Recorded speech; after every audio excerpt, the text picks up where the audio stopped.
chew the fat and give our gut reactions on all things pop culture, film, TV and theatre. We talk to legends in the creative industry and those on the rise. We game old school. We support independent creatives. Got a project? Tell us about it.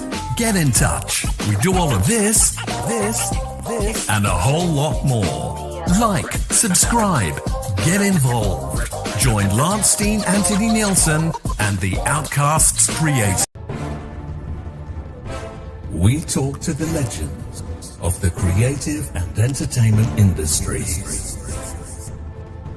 We talk to those on the rise. Steen Anthony Nielsen asks about the highs, the lows, and everything in between. This is Outcast Creative, and this is Industry Interviews. Hello, and welcome to Industry Interview. I think this is either 94 or 95. This one was out of the blue.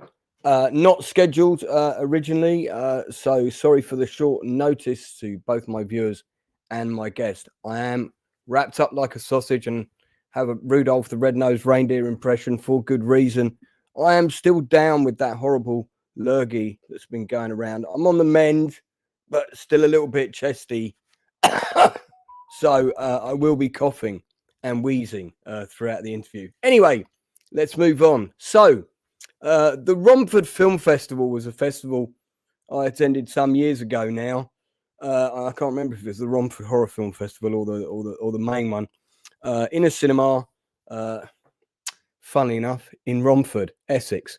And the cinema, unfortunately, closed last August. But it's a much beloved venue, and it's particularly well known for supporting truly independent and emerging filmmakers. And as you'll know, at the Outcast Creative, we are all about supporting independent and creative filmmakers, people that are truly independent, people that get off their arse and make a film no matter what, with whatever resources they have. They're probably not backed by a big studio. They probably don't have a huge amount of funding from a production company.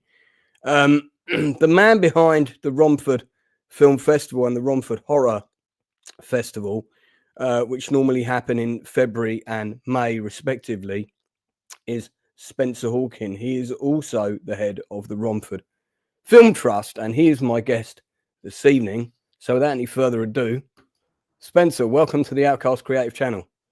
Thank you very much for having me. You are most welcome. Now, even though we're gonna dive in and talk about your current passion project, which is to basically save the cinema, get it reopened, get the festival back up and running, of course, and help independent filmmakers along the way. All of these things wrapped into one, which sounds great to me. But as you're a guest, I still have to ask you my traditional quickfire questions. So we're going to do those. First of all, can you recall the first film that you personally saw as a kid on the big screen? The Never-Ending Story. That came out in 1984, I believe. It did, thereabouts. Yep. If that was the first one you saw, you must be a bit younger than me then. I'm 52. Well, coming up to 52.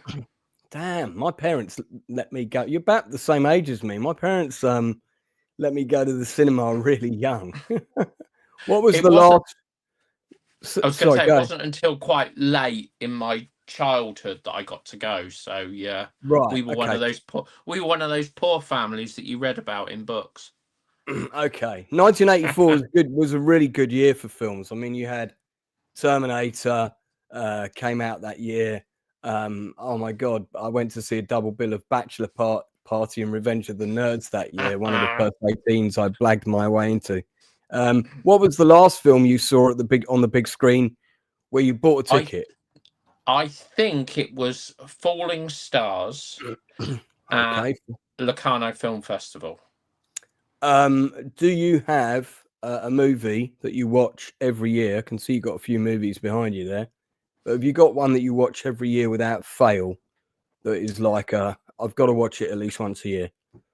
If I want to feel nice about myself, I watch Lost in Translation. Okay. If I just want something a little bit edgy, I'll watch Drive.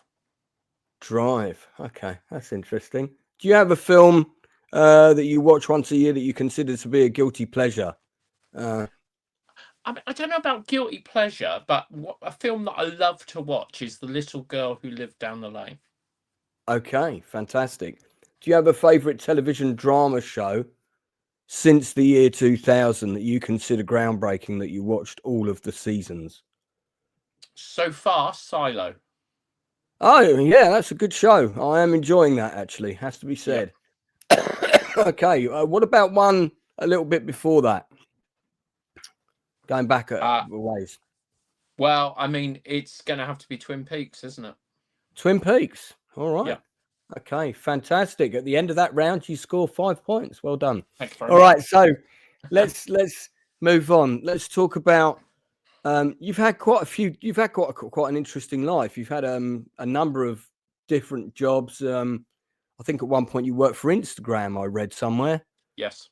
And you've also worked in a number of other jobs, including on streaming platforms and things like that. How did you come to be involved?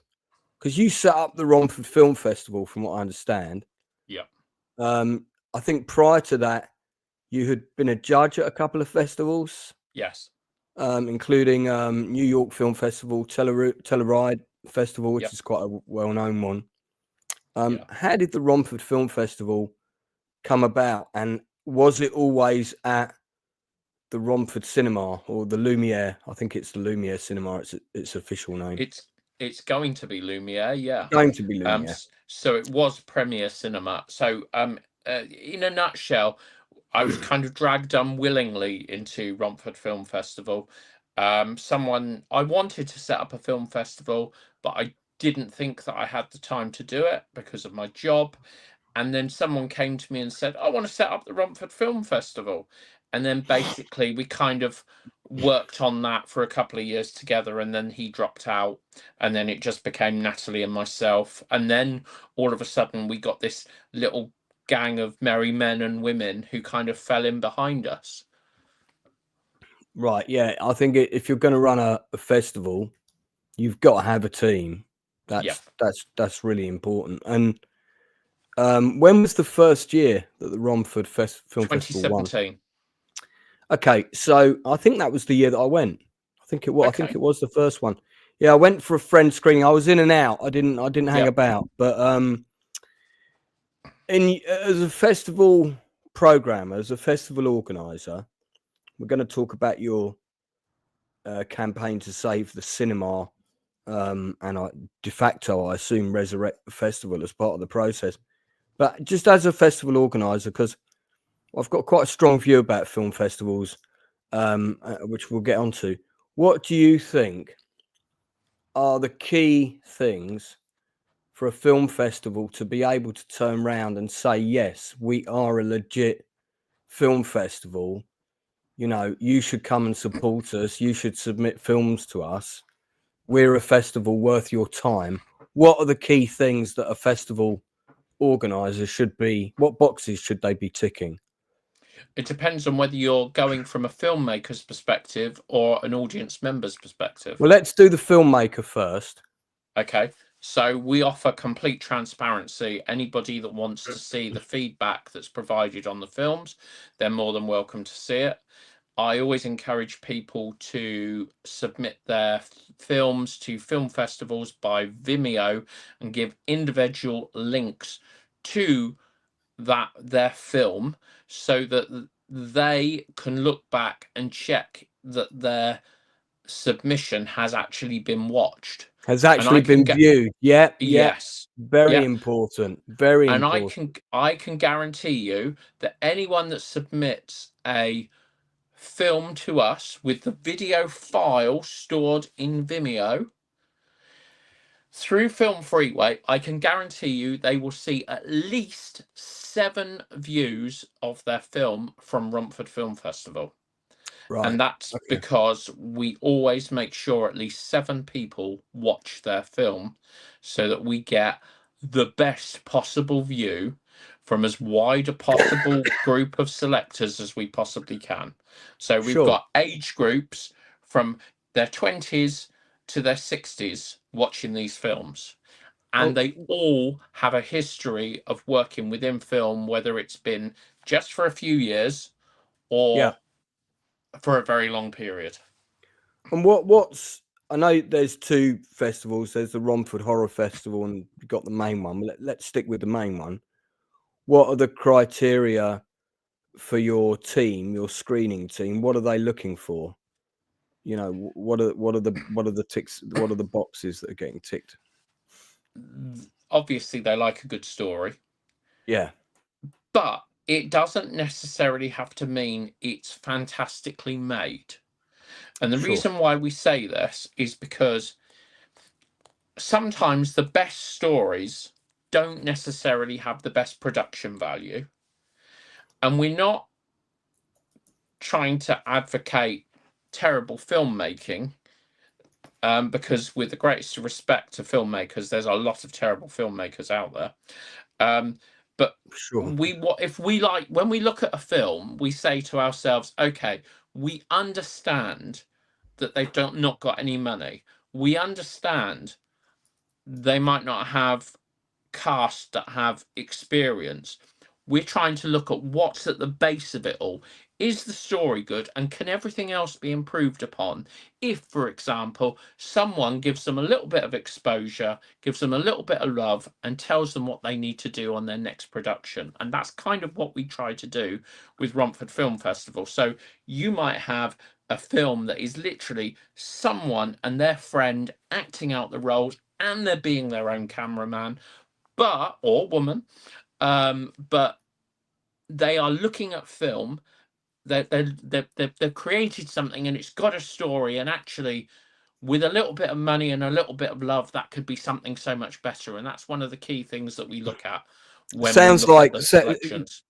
cutting to the base. It sounds like supporting the underdog and Yes, supporting those people who've, truly independent, haven't got a lot of money, but have gone out and made something. It might be a bit rough around the edges, but there's some talent there. Is that a fair absolutely. assessment? Yeah. Okay, Yes. good. So a good friend of ours is in the chat. Lena, we spotted you earlier. We do love Lena Hill, for the benefit of any of my industry people watching. If you want a Hello, Lena. reliable and incredibly talented actress on your set who has an infectious personality and very uplifting and positive woman, Yeah. I really could just do with like a miniature Lena in my office that I could like have on the desk, sort of We all could. just to keep me through the day, keep pushing me through the difficult parts of the day. She's an amazing woman. We love you, Lena. You're awesome. What I'd like to talk to you about, because I haven't had a film festival organizer on before, and I fell victim to this myself, as have a number of other people I know, is what are called chain festivals. So for the benefit of the people watching, this will be a organisation, for want of a better word, which will have, and there are several of these that exist. They will run about 5 or 6 festivals. There will usually be one in Italy, one in Germany. There might be one in France. There'll probably be one in London. There'll probably be one in LA.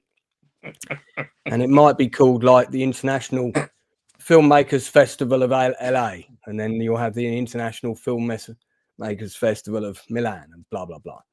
And you see, for me, one of the important box ticks for a festival to be legitimate is that there must be an audience coming to watch the films who have been engaged by the festival programmers with traditional marketing. These are people that live locally who know there's a festival on in their town. Therefore, they're going to go and see it, right? Not just the filmmakers who are attending the festival. So I went to this one in Nice, and it was hugely entertaining because, first of all, It was in the red light district part of Nice. And this madam had a car parked up outside the hotel where she was regularly checking on her girls. This was even during the day. So, yeah, there was a group of filmmakers that went outside to have a cigarette. And you know how it is. Even though I don't smoke, I'd go out and chat with them because that's always where the interesting chat would happen. And we were seeing all these ladies of the night coming and going, paying the madam in the car. The film festival was held in this hotel. It was basically in meeting rooms with chairs, and the films were shown on pretty shitty projectors with pretty shitty sound. And the only people that were there were the filmmakers who turned up and were also screening their films. So there was no one from the public whatsoever. There was no one coming off the street. Their argument was, well, it was free. Anyone could come in. And I'm like, great. Why didn't you contact a local school of filmmakers and tell them then? They haven't done anything because they don't care. And then they have one of these dinners, and the ticket for the dinner, which has about 90 award categories, is about 150 quid or whatever. Give me your opinion on those, because I'd love to hear what you think. Don't hold back. I can't say what I would normally say because you can. This is the Outcast Creative Channel. You can. I can't say what I'd normally say, but these people, they literally just need to be lined up and shot. They bring listen, don't get me wrong, it's incredibly difficult to get members of the public to go to a film festival, but especially when it's indie film, because the majority of people that go to a cinema, they want to see the mainstream stuff. They want to see Alien 75, whatever. They want to see that and embracing that. But what happens is you get one or two really good eggs that come along, they watch the films, and they come away and they go, do you know what? I've learned so much as a result of this festival. And then they go and they tell their friends, and slowly over the passage of time, it increases. For Romford Film Festival, we started out, I think our very first year, I think we had about 13 people that weren't there because they were associated with a film. That was as much as we could get, and there was a lot of press behind that. And then now we're talking sort of, don't get me wrong, not for the entire festival, but we get probably for Romford Horror, we probably get about 1,500 people that aren't associated with a film, and for Romford Film Festival, we probably get 200 or 300 people that aren't associated with a film. So and you've got those people because you've consistently worked hard, you've promoted, you've engaged with local press, you've probably engaged with national media to some degree. In addition to supporting the filmmakers, you've worked to get those people. You've done the job. You've put the hours in. You're not don't just get me wrong. We've doing had nothing. a couple of we've had a couple of faux pas, including last year.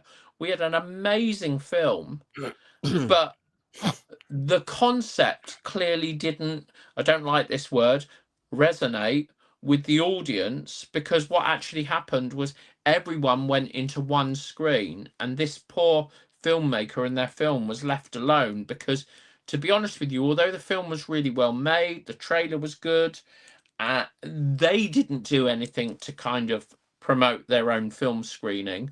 Right. Which meant that they didn't get the support of their audience. And then on top of that, the film was quite niche. Right. So it's like, I don't want to name the film, but it was a little bit like, I always remember, I think about the old J.R. Hartley, Yellow Pages advert. I do remember that well, yeah. Yeah, it was almost that level of niche. Right.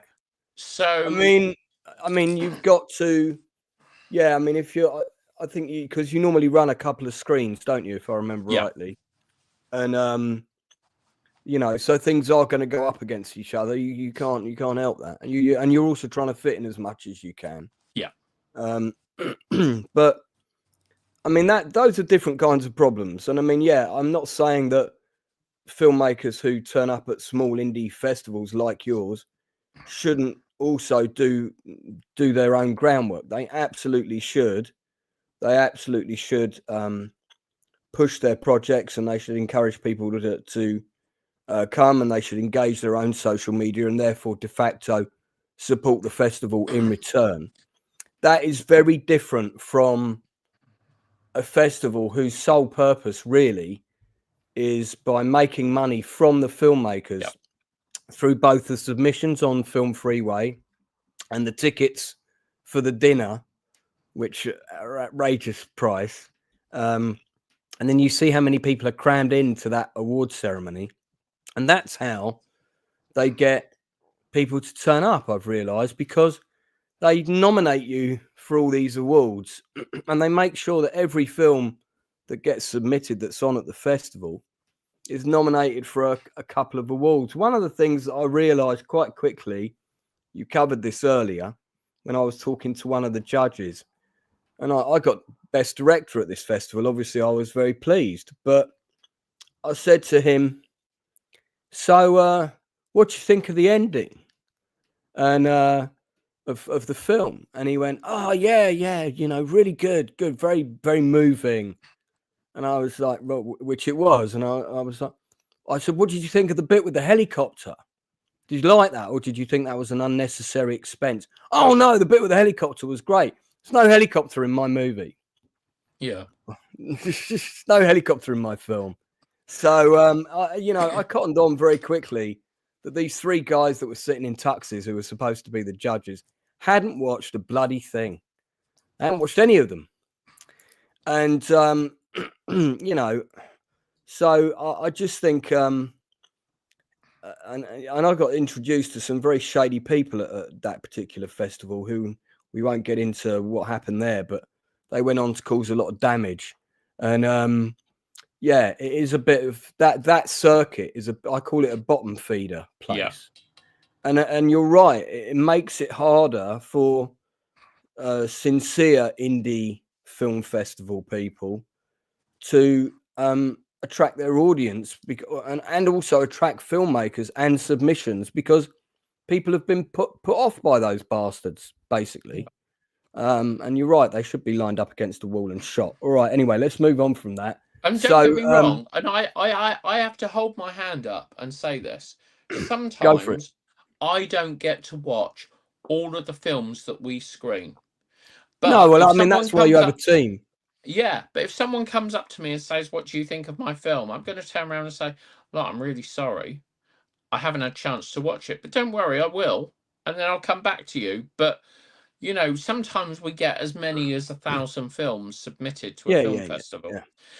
And I should add, the reason we get so many films is because if you submit your film to us and we screen it, we will never, ever charge you again. Yeah. You become alumni. So before you submit your film, most filmmakers that screen with us, they send me an email and say, Spencer, I've got another film, and I send them a waiver code. Yeah. Okay, that's good. I mean, listen, for anybody watching, please don't think I don't fully support or endorse the Romford Film / Horror Film Festival, because I do very much endorse it. A number of my friends have had films there. Spencer and his team do a fantastic job. But I am very much against chain film festivals. There's still quite a lot of them out there, and they're ripping people off left, right, and centre. So if you are a filmmaker submitting your film to a festival, always do your research. All right, let's I just wanted to say, while we're on that subject, it's not just the chains that are rip-offs. And why I ended up in the world of film festivals is because I made 2 terrible, terrible films, and I submitted them to film festivals. And the only ones that could categorically prove that they'd watched the films screen them. Right. And that's what got my mind ticking. And then I had a conversation with someone who worked on one of the film festivals, and they said, even if they had watched your films, they'd picked up so many films from so many other places. There was only 2 spots for indie film. Right. Interesting. So let's move on to the Romford Cinema itself, formerly the Premiere. There's a crowdfunding campaign in process now. you've got off to a pretty good start because you're coming up to 20 grand, 18,000. Yes. And this cinema shut in August last year. Yes. And I want to talk about cinema closures and the change in attitude to people going to the cinemas and who's going now and what we can do to reinvigorate. And I talk about this extensively in my book. Quick plug, there it is. Silver Screen Journeys, available on Amazon now. This is my life at the cinema, and I talk about all the different cinemas I've been to over 50 years and what's changed in that time. And one of the things I do talk about is dropping audiences and why I think audiences have started to fall, or when they began to fall, and why. And I think there's a combination of factors for that. One, as you rightly point out, is we don't have ushers in our screens anymore. So there's no one to stop anybody from using their phone, which people frequently do. And as soon as somebody uses their phone, I'm taken out of the film. I'm no longer connected to the movie. I'm now thinking, oh my God, that prat's using their phone, because I can see the light and it's really annoying me. And then also, you know, sometimes there's aggravation in a cinema, depending on where you go, kids getting out of hand or whatever, teenagers, that kind of thing. So that's part of the reason. I think also I looked at the films that were on over the festive period at my local screen. There were 9 films on. 7 of them were sequels or remakes, which I thought was really poor. I think the only original movie was The Substance. And then there was one that was a reboot. So it's the quality of the movies as well as we don't have the same range of films that we want to see that we used to. You know, you might get like 10 superhero movies in a year, and I'm just not interested in seeing any superhero films anymore because we've had too many of them. So how can we, when we've got streaming and kids are watching movies on their phones, how can we reinvigorate the youth to come back to cinemas? What's the answer? And I'm sure it's not a simple one, but have you got, what's your view, and what ideas are you hoping to put forward when the cinema reopens? I think personally it's about starting with a younger generation and an older generation at the same time. So, and when I say that, so one of the big parts of Lumiere is going to be that we will be showing what we regard as silver screen films. So anything from 2024 back to 1920, we're going to show those experiences that we had, and you know,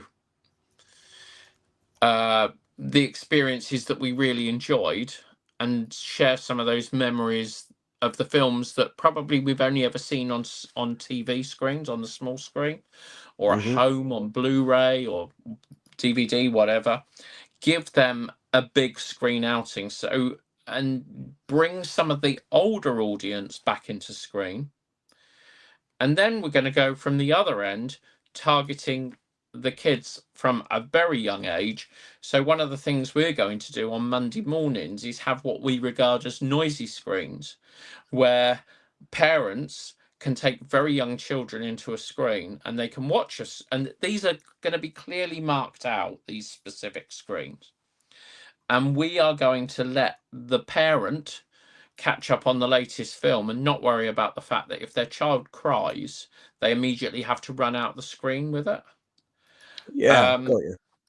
We really want to, I mean, that's catching them early, isn't it? That's making film fans out of films before they've even developed the skills to talk.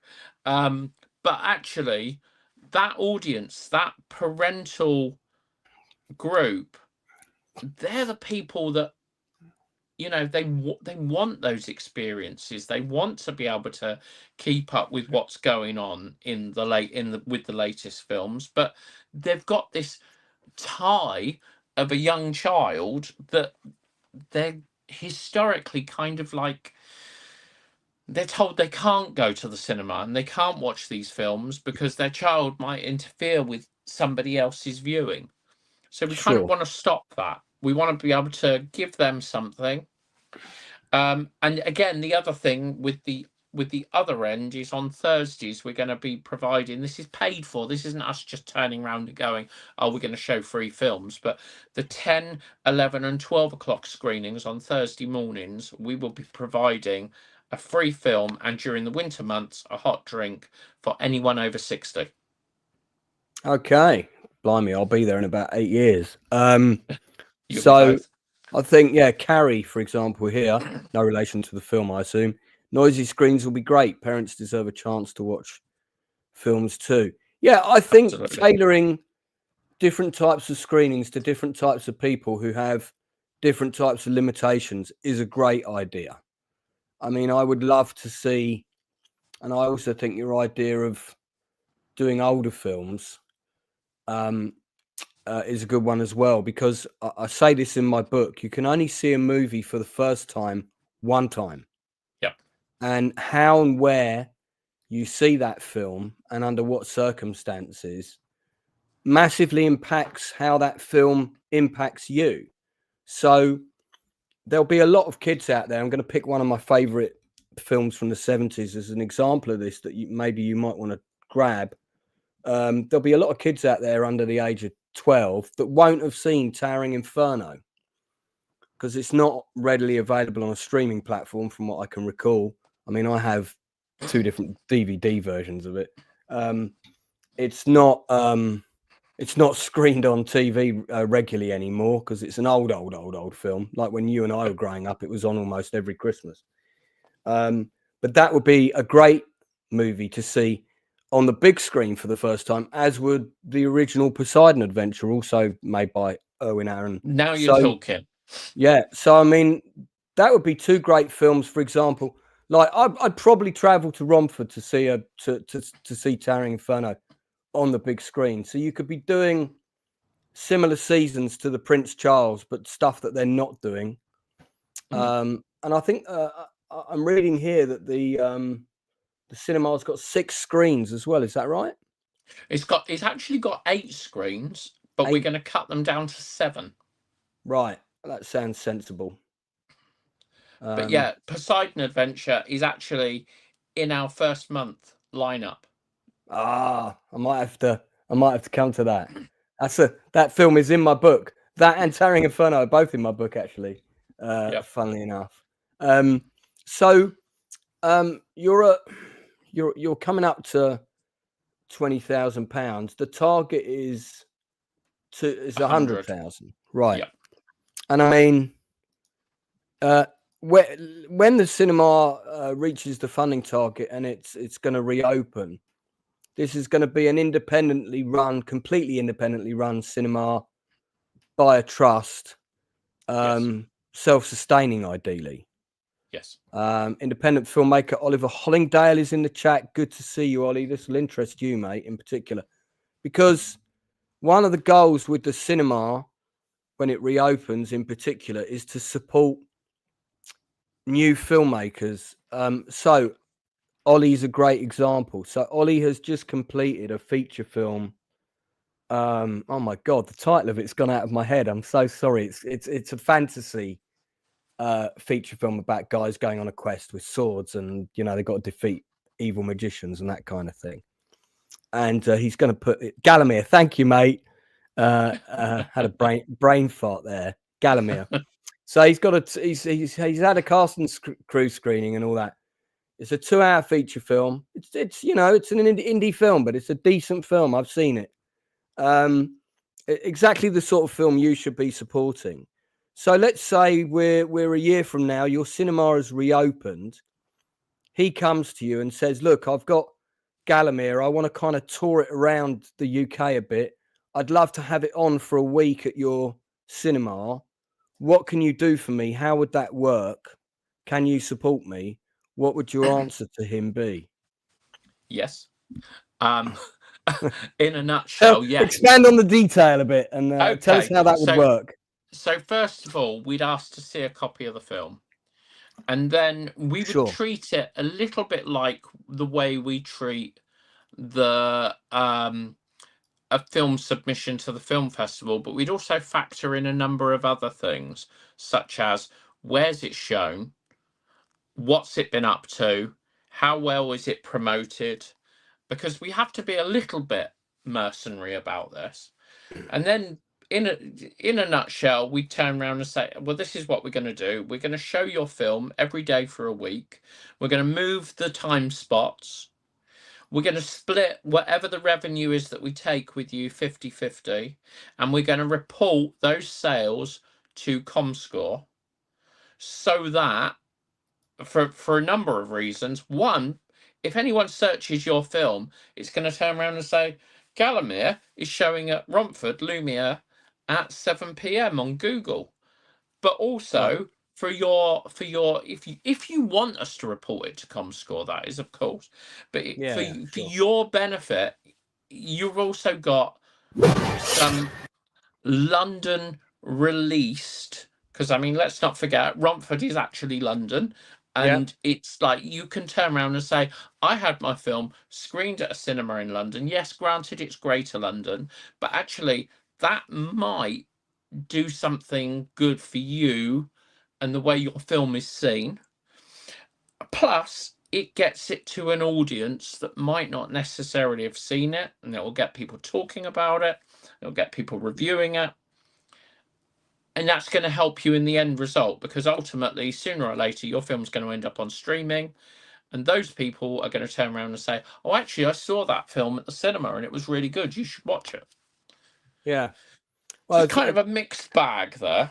No. That's all good. I mean, so the 50-50 thing sounds good.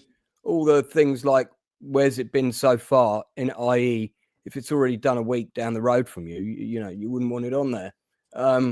As you can see from Ollie's website, it's extremely well put together. And it's funny, he just popped in and I thought, perfect, this is a great segue into how you're going to support, because you've got big plans to support indie filmmakers going forwards, not just with the film festival when the cinema reopens, but I mean, do you want to elaborate on some of those plans a bit more? Yeah. I mean, that's the top and bottom of it. Literally, it's, yes, we're looking at it from a film festival perspective, but we're also looking at those films that we know were loved and we know that were supported, and we're going to carry on championing them long after the festival's finished. And if it's not a film that's gone to the festival, but actually the filmmaker approaches us and says, actually, I've made this film, we know it's done very well, or we know that people are enjoying it, then yes, we're going to turn around and say, here you are, here's the same thing.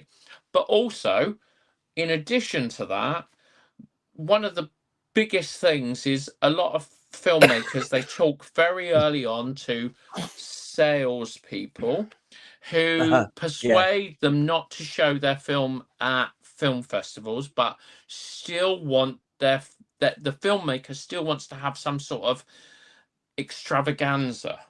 So we're going to offer them the opportunity to have premieres or cast and crew screenings at a very, very affordable fee. We're not talking hundreds of pounds.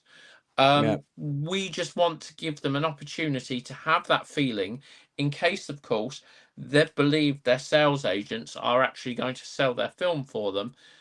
Because I've had people over the years that have spoken to me and they've been holding their film with sales agents for 2, 3, 4 years. Nothing happens, and then by the time the sales agents turn around and said, "Yeah, no, I can't do anything with it," the moment's lost. Let's give them that opportunity to have their big moment, have their film on a screen, do a Q&A with their cast and crew. Feel a little bit glamorous, but not feel to the point that they've literally broke themselves and that they've paid a cinema a lot of money on top of all the other people that are going to fleece them. You Yeah, know, yeah, yeah. it's about making those experiences affordable for filmmakers and supporting filmmakers on every single aspect of their journey. No, agreed. What do you call 20 sales agents at the bottom of the ocean? A good start. So I think, I mean, also we're entering a time where, especially for indie filmmakers, you're going to have, to some degree, complete control of your product and the income that it makes from start to finish, because thanks to cinemas like yours, and there'll be others, people like Ollie will be able to, you know, they'll make their film by whatever means they've been able to cobble together. And then instead of going to sales agents, they can go straight to existing physical cinemas to do a short run. I know that also Picture House, certainly a few years ago, ran a scheme where it was supporting small independent films doing kind of limited screenings through its chain. I think they still do those. They're not great for the filmmaker in terms of making money, but they do them. So it's another avenue. And then, of course, you've got streaming platforms. So I think within 10 years, and I don't think it's even going to take that long, sales agents are going to be a thing of the past. Don't think people are going to be using them as much. I mean, maybe to broker deals for distribution in foreign countries will be their main thing. But, you know, I mean, you really just want to go straight to a good distributor for that. But even then, it's all going to be online. So, you know, and a lot of these people, again, are just con artists. They'll just take a product and they just won't do anything with it.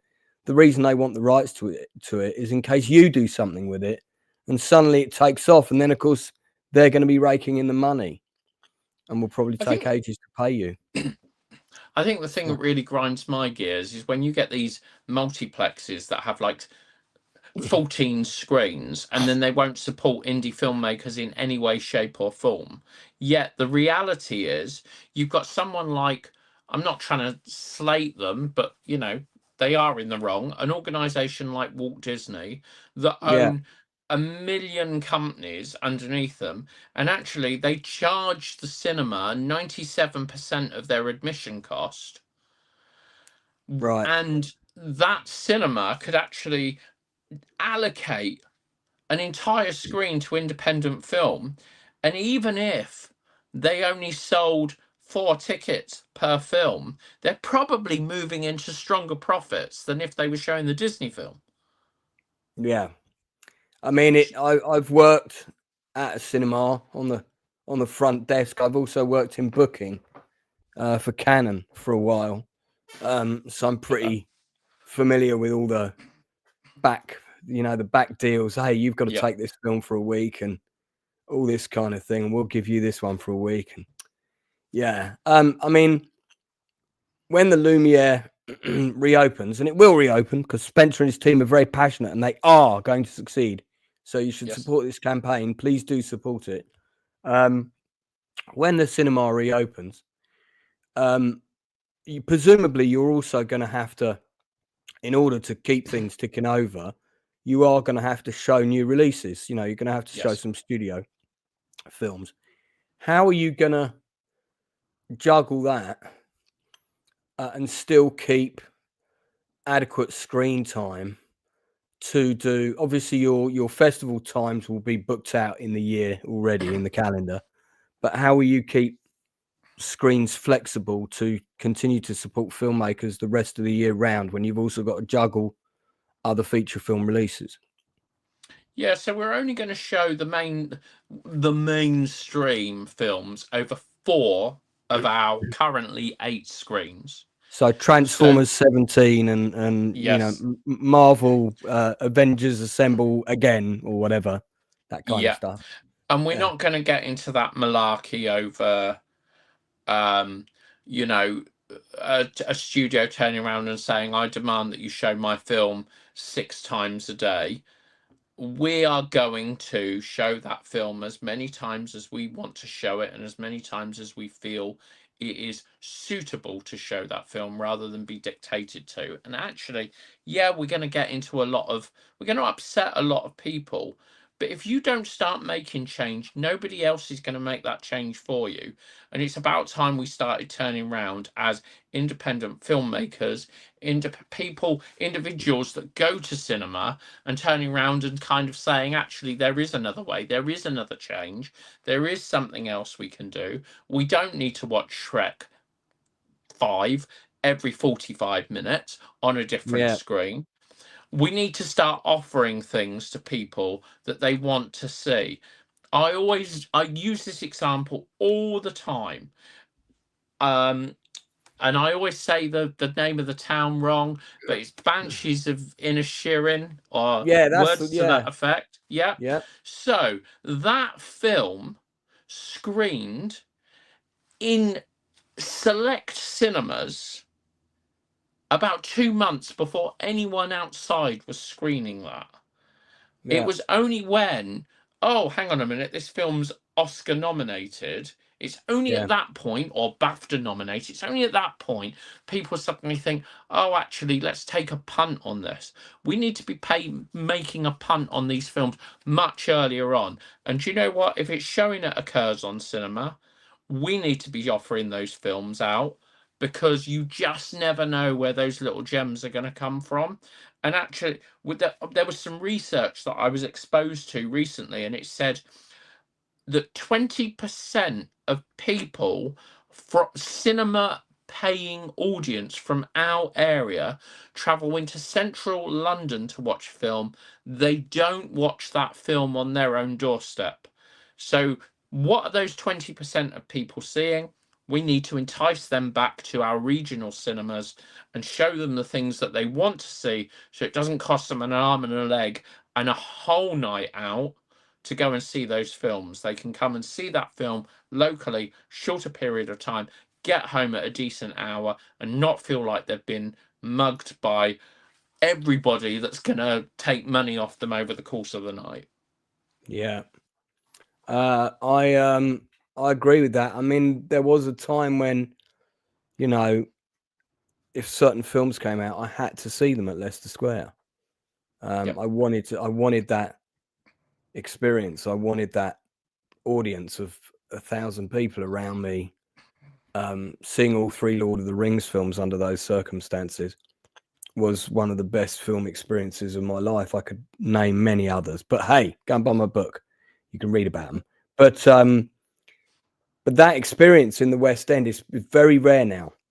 Even with a big movie, it's still not quite the same. It's a very different audience. There's a lot of younger people in there. There's always people on their phones. People are not quite as, they're not quite as focused. They're not quite as emotionally engaged in the content before them, because they have short attention spans, is the bottom line. Yeah. So there is something missing.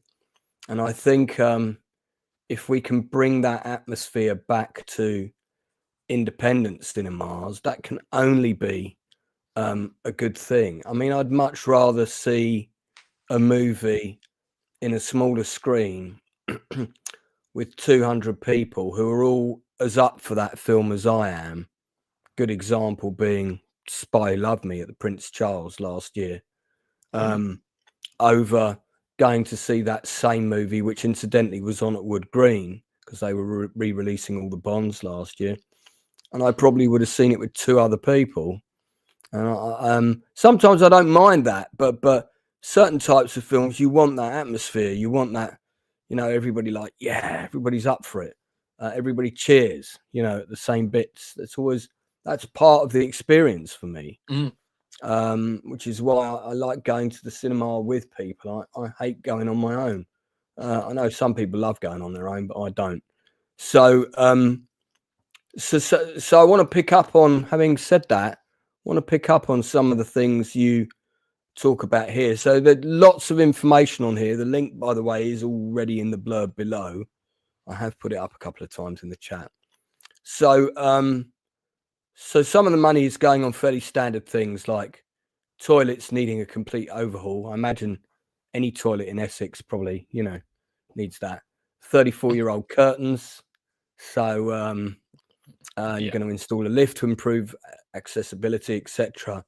One of the screens is going to be converted into event space. I think that's a great idea. Did you think about converting one of the screens into a small theatre? Would that have been possible? So, well, funnily enough, we're converting. So we're going to turn screen 6 into an event space, and we're going to kind of have. That's going to be a place where we're going to do things like cabaret, networking, games night. We'll have quiz night, film quiz night on Monday nights, those sort of things. Stand up, an audience with. But then on screen 8, we're going to put in a permanent install of a stage, and we will have in screen 8, in addition to event cinema, art house, foreign language, we will have things such as stand-up, performance art, theatre, event cinema, and things like music acts. I might have the perfect project for that space. I'll talk to you about it when we get off. Excellent. When we get off the screen. So a couple of other things. See, I like this. The staff are going to be film experts, well, depending on genres, I imagine. Security presence. You're going to return ushers to the screens, Yes. which I think is great. Membership fees rather than ticket prices, another good thing. So will that mean one option will be you can pay a yearly membership fee, turn up and go when you want? Yes. But presumably still book a ticket online using your membership card to make sure you can get a seat, Yeah. I mean, the thing with Premiere Cinema is they're all big screens. We've got no little screens. Where you currently go to a cinema and it's like, oh, you've got 30 seats in there. That's a lot. Do you remember the Canon Screen 5 in Oxford Street? Do you remember that? No, I don't. 18 seats it had. Wow. Yeah, I saw 2 films there. But anyway, I digress. I think our smallest screen is 155 seats. Oh, that's a decent space then. Yeah. So yeah, I mean, it's not. I doubt we're ever going to fill all those seats, but you never know. If we turn the world on an evolutionary wheel, you never know. Things could change. Yeah. Well, I would strongly urge people to support this campaign. I love the sound of the plans for the cinema. You guys can read all about it on the crowdfunder.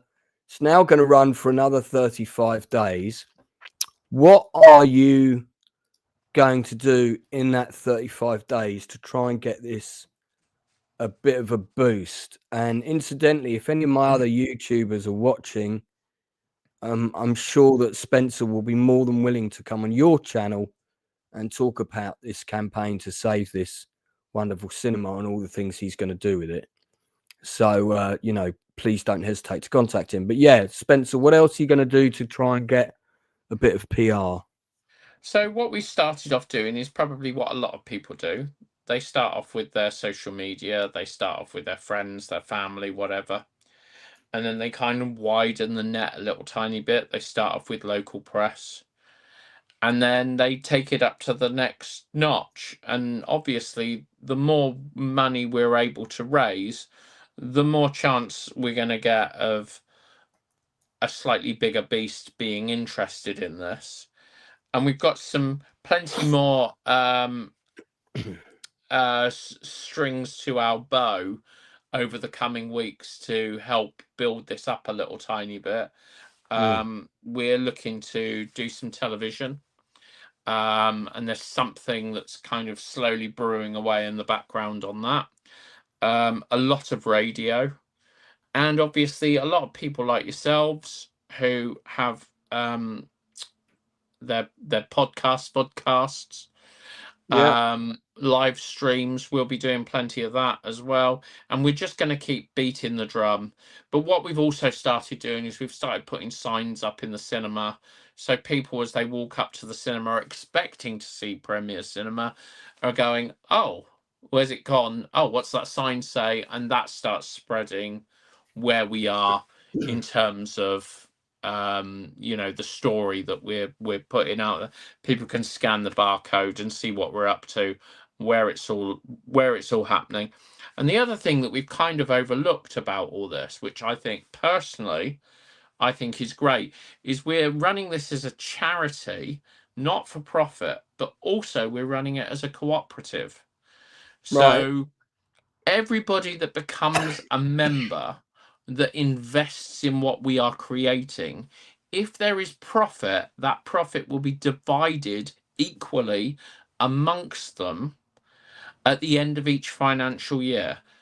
Yes, we're not going to physically give them the money back, but we're going to give them money back off their film experiences, off their membership, off their concessions, whatever. But this is very much this is very much about us not just being another place that takes money. And that's because one of the very first things that happened when we started this process is I ended up sitting down with a very, very understanding property owner who every single cinema that spoke to him about taking over that space was like, well, if you give us 2 million quid, we'll do this. Who's got 2 million quid to give to a cinema chain to take over so they can make money? No, we turned around and said, we're not going to take anything from you. We're going to go in and we're going to look after it. And I'm going to ask the public to support this and make them members and give them something to believe in and give them something to understand that, this is their cinema. This isn't a massive, faceless conglomerate. And the people that run that cinema, you're going to see them every single day.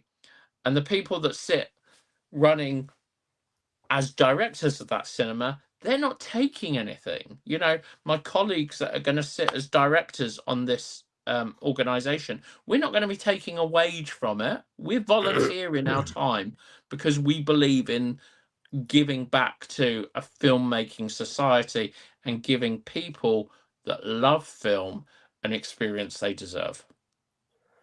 That all sounds good. I think if you can engage with local schools and colleges in Romford, engage with English teachers, engage with drama teachers. These are the people that, will be in their 30s now. With a bit of luck, they might remember the Poseidon Adventure. I think getting those generations in, doing something ballsy that other people haven't tried, proper boots on the ground stuff I'm talking about. I think will yield results. Now, am I right in thinking? Excuse me. Am I right in thinking this is the cinema that's in the Mercury Shopping Centre? That's correct. Right. So, for the benefit of anyone who doesn't know where we're talking about in Romford, here's a little map that I drew earlier. So this is the old Premiere Cinema. It used to be in Romford, as you can see, temporarily closed. We like that, temporarily closed.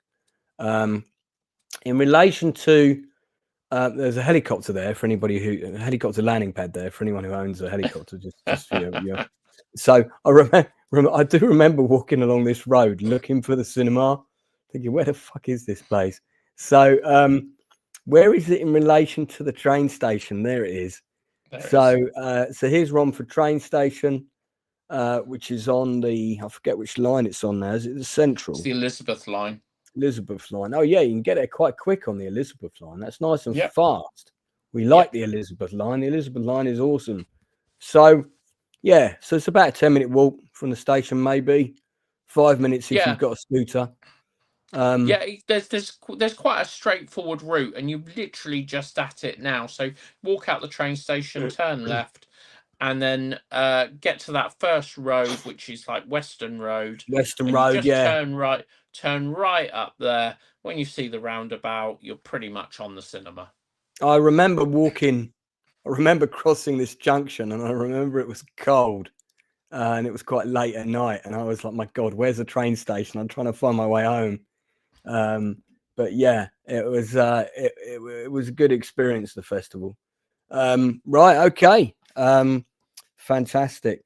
So Andrea Rose says in the chat, and anybody else, put your comments in the chat now. We'll read them out. If you've got questions for Spencer, put them in the chat now. I'll read them out. I donated. I'm very happy to. I love film festivals, particularly Romford Horror. Also, it's great networking and a chance to see our friends. Some cases, it's events like festivals we see them the most. That is very true. Hannah Davis also likes the Elizabeth line. Very pleased to hear that. So Proctor File, who's one of my American fellow YouTubers, respect to Spencer. So yeah, and Bo Romeo, who's from Birmingham. I hear long form entertainment is gaining popularity thanks to long reviews from folks like Lance's and the connections. This sounds exciting. Whoop whoop. So yeah, Lena meanwhile has become a life member of a cinema in Chichester. So I've been meaning to go to Chichester for quite a while because I've got a friend down there. Still haven't got there yet. Is there anything else you would like to say to sort of wrap up? You know, maybe one more word about why people should support this. I think people should support what we're doing because it's actually, as I said earlier on, if people stand up and they make change, they can really make change happen. And if you can make change in a place where actually profit doesn't need to be king, where you've got very generous people at all levels of the journey, if you can make change there, then you can adapt that to any type of environment anywhere. And I think that is really important. And then if you can't support this, then start talking to your local indie cinema and talking to them about the things that they could do beyond what they're doing. The trouble being is a lot of people that you see on site, they're not being treated very well, and therefore they've kind of lost their get up and go. Talk to them about what they could do to improve things in their cinema, because a lot of them are just kind of mentally exhausted and can't compute that there's other ways of making their venues work. Yeah. Well, yeah, I understand that. Indeed. I think, you know, quite a few cinemas closed last year, 2024. There was a huge increase in not only cinema closures, nightclub closures. You know, kids are on their phones too much. And, you know, you're losing that. You're losing that kind of social interaction. That, I mean, obviously, when people watch films, they're engaged in the film, but going with a group of friends to see a film is a great thing. I had a cinema birthday trip every year up until I think it was about my 42nd birthday. And so as a result of that, you know, we went to the opening night of Big Trouble in Little China. We went to the opening night of Robocop. We went to the opening night of Die Hard. And I actually moved my birthday party especially for that one because that was on at the London Film Festival. Just to name a couple of them, Black Hawk Down was another one. And, you know, I took 20 or 30 people to some of these, and it was a great thing, taking everyone to see one movie, everybody sort of reacting to it, and then we'd all talk about it afterwards, go down the pub. So, you know, and as Lena says, we know that times are hard. If you can't support it financially, you can talk about this campaign, you can share it. Absolutely. You can post it. Posting this campaign costs you nothing but 10 seconds of your time. So please do that. If you can't, You do never anything know. else. You never know who's looking. And No, prime example of this is someone shared this post. We had shown their film at the film festival, and their friend, completely isolated of everything, just thought, actually, I'm looking to do good things. with different organisations. They gave us £1,000. You know, it's who they connect to, and Yeah, it's what it is that you've done for that person that triggers, and that's very indeed. important. So pay it forward, guys, if you can. Do support it. It's a great campaign. Spencer, thanks very much for coming on. Thank you for having me. Please forgive my slightly wheezy state. Just to remind everybody, this is what we do, by the way, on the Outcast Creative, for the benefit of new people watching. The backbone of my channel is the industry interviews. There are 94 of them on the channel to date. And we have interviews with people like Gail Ann Hurd, who produced Terminator and Terminator 2 and The Walking Dead. I have interviews with Alan Graff and Debbie. Oh my God, my brain, terrible today. The top working stunt woman in Hollywood today. 500 credits on IMDb. Alan Graff is one of the top working stunt men in Hollywood. They've both been on my channel. I had actor Tim Thomason come on, who was in many a favourite 80s film of mine. That was another fantastic interview. More recently, we had Milana Jackson, who's one of the actresses from 6888, which has just dropped on Netflix, done very well, about the first all-black female unit in World War II. So do check out those interviews. But we don't just get the people that are well-known. We interview passionate, creative people that have projects of their own. So, for example, if you are a filmmaker like Ollie, who I talked about earlier, and you've just got your first feature film, it's nearly finished, it's nearly ready to go, get in touch with me via the Outcast Creative Facebook page, or you can find me on Twitter, Lance Nielsen WD, and I'll get you on the channel and we'll talk about your film. Or you might have a book coming out. Maybe you've got a board game you're doing on Kickstarter. If you're a passionate creative and I can support you, I will. That is what we do here.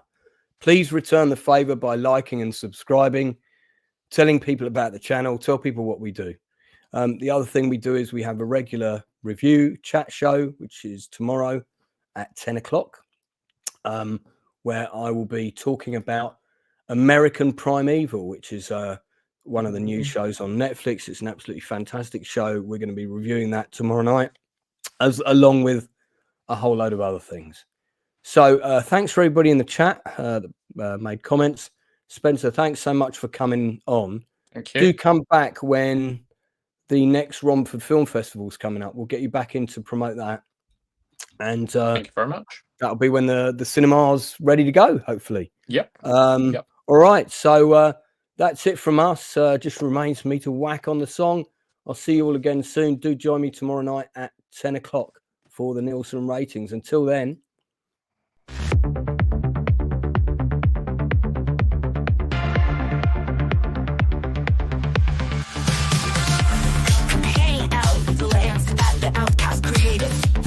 Misfits and dreamers getting innovative. It's film, TV, and theater in the mix. Industry interviews where ideas get their fix. He's creative, we're creative. How about you? Share your passion, join the crew.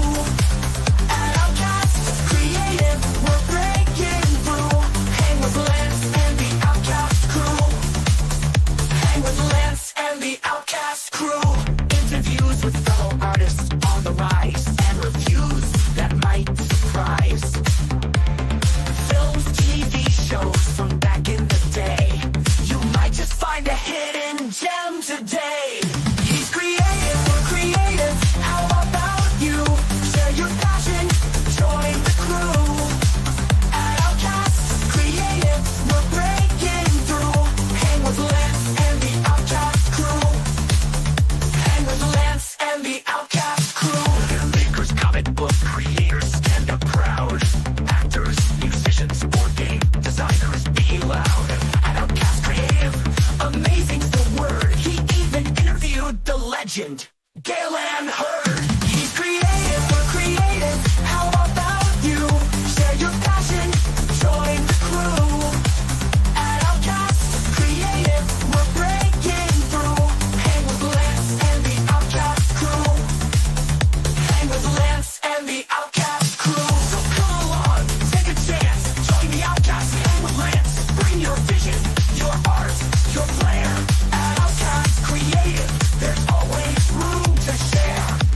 with Lance and the Outcast crew.